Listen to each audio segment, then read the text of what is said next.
Hello and welcome back to another session wherein we are going to spend some time and talk about how to structure your presentation in order to stand out and make a remarkable impact.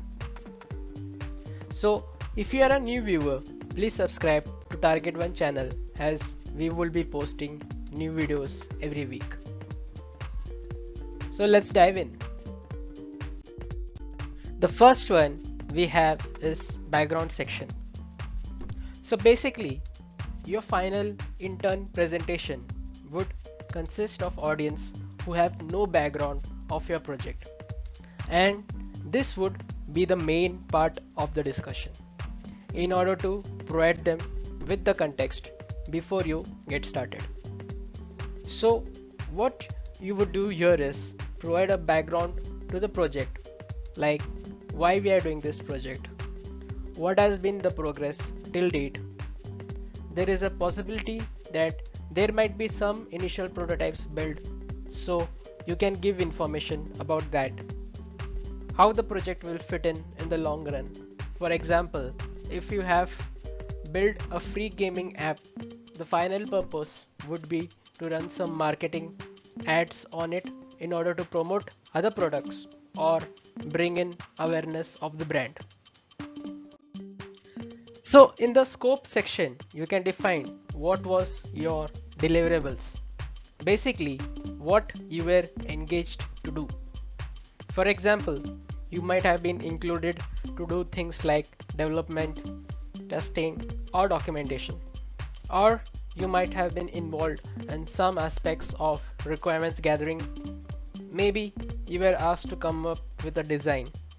So talk about your role and what were you limited to in this section.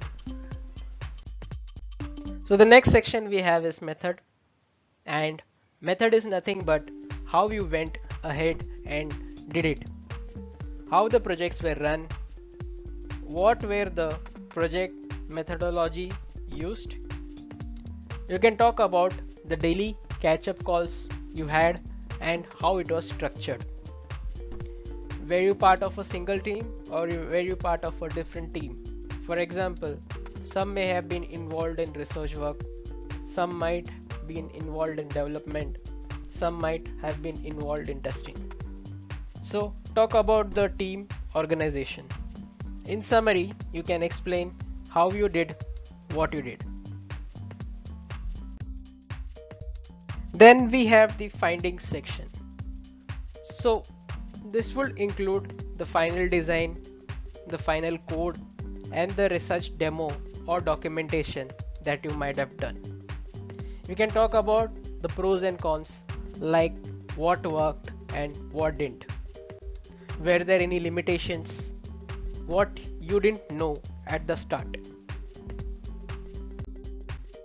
Next, we have the recommendations section. So this would be based upon your experience. How would you recommend to do things differently next time? Based on the outcomes, how you might improve things next time.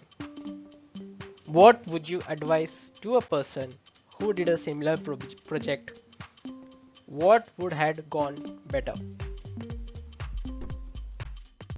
And then finally we have the conclusion section. Conclusion would basically summarize the whole project. You can maybe talk about how much work was involved in development, testing, coordination, and you really needed a good process, good organization, and management in order to achieve project completion. So you can talk about the good design, prototypes, and all of that stuff. What skills you have developed. Also, the challenge would be to communicate efficiently to your audience. What I mean by that is there is a possibility that your audience are not very technical. However, they know when they see a good organized project, they know when they see a good technique. So you might want to communicate that project was executed in a reasonably efficient manner and there was a lot to do, and you can explain your part in the larger picture. Thank you for watching this short video. Please subscribe to this channel and hit the like icon if you found this helpful.